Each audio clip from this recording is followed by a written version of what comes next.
So for the handle of the knife, I've got this piece of pignut hickory that a friend of mine from work gave me out of his wood pile. And so you can see it's got a fairly straight grain. You can see where the heartwood is here. So I'm going to process this down with my burler axe.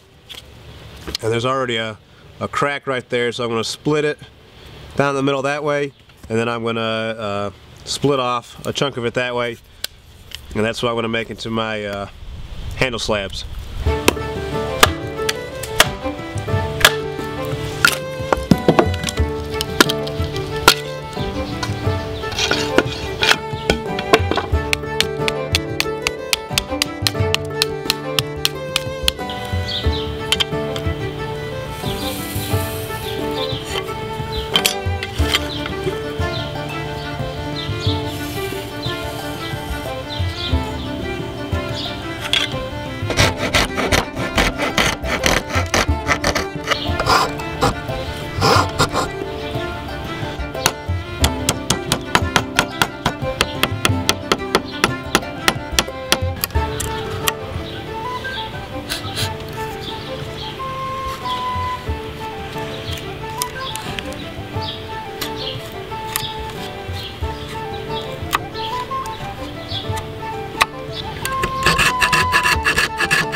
Okay, so I put a coat of linseed oil on the inside of the handle scales here, so that when I epoxy them on, there's still a little bit of waterproofing under there, just in case moisture gets in. So I've got my JB Weld, and I'm going to mix that up, put that in the inside of the handle scales.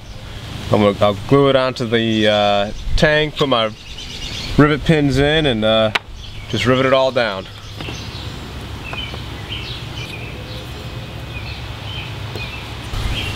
Well, that's probably way more than I need, but oh well.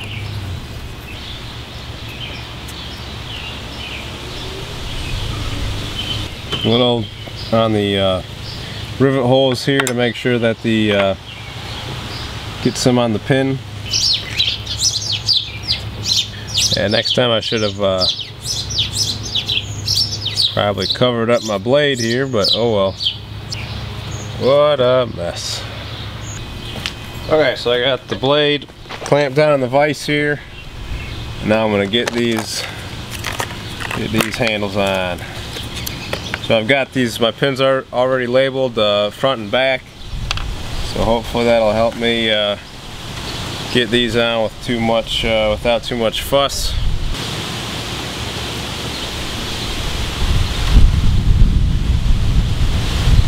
Okay, so I let this handle dry in the vise for a couple of days, just to really make sure those scales are flush to the rest of the blade.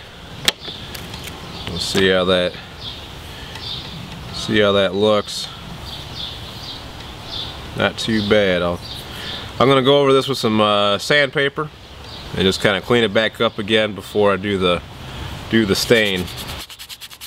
Alright, now that I got the handle all sanded it up, I warmed up my birch oil, and I'm just going to put a coat of oil on here as my stain.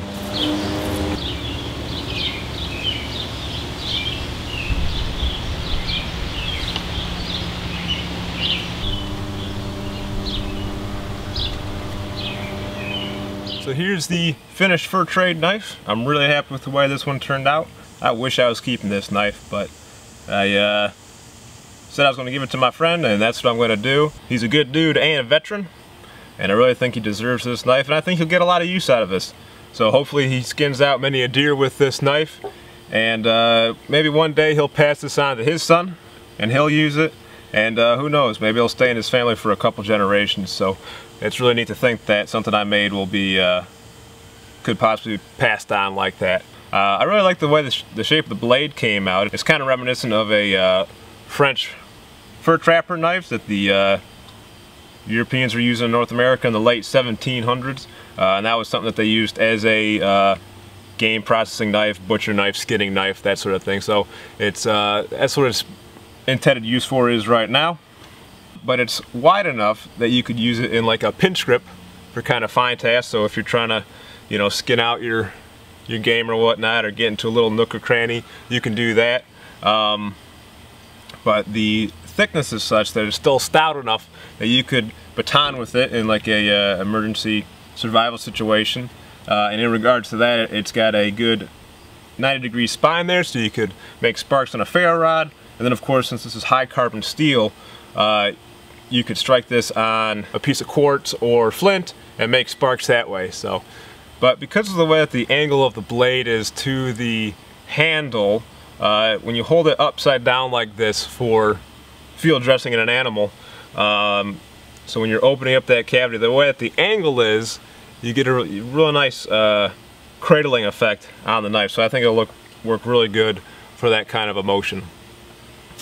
So with the birch oil finish on the handle here, it took quite a while to dry. It took about, gosh, 2 months, and you know, kind of had some issues with it. I still kind of like the DIY nature of the birch oil, but it's definitely not the best finish to use, just because of how long it takes to dry. But once it sets, it's good to go. But here's the sheath I made for it. I'm going to have a separate video showing how I made it, but it is a pouch style of sheath, and I do like the pouch style better than anything with like a snap or a loop or anything like that can get caught or get in the way or anything like that. So because right now it's really easy to get in and out, it'll break in a little bit over time, but at least right now it's got excellent retention. I mean, this is not going anywhere, it's not falling out. But I've got 2 belt loops on there, so you could actually wear this in between, or have the belt loop of your pants in between this, and then I'll keep it from sliding around, and it'll keep it in place no matter what you're doing. But I think this is going to be a great woods knife. Shout out to Matt B for the vise and the grinder. Really appreciate those, buddy. And shout out to Gary J for the hickory wood. And you know, I really appreciate all the support I've been receiving recently from everyone I know. So if you're watching, thank you. And to everyone else out in YouTube, I still appreciate your support in the comments. To all my YouTube subscribers, I really appreciate your support as well. You guys have been keeping me going. So, alright, so I hope you guys enjoyed this video. Thanks for watching, and until next time, be more Viking.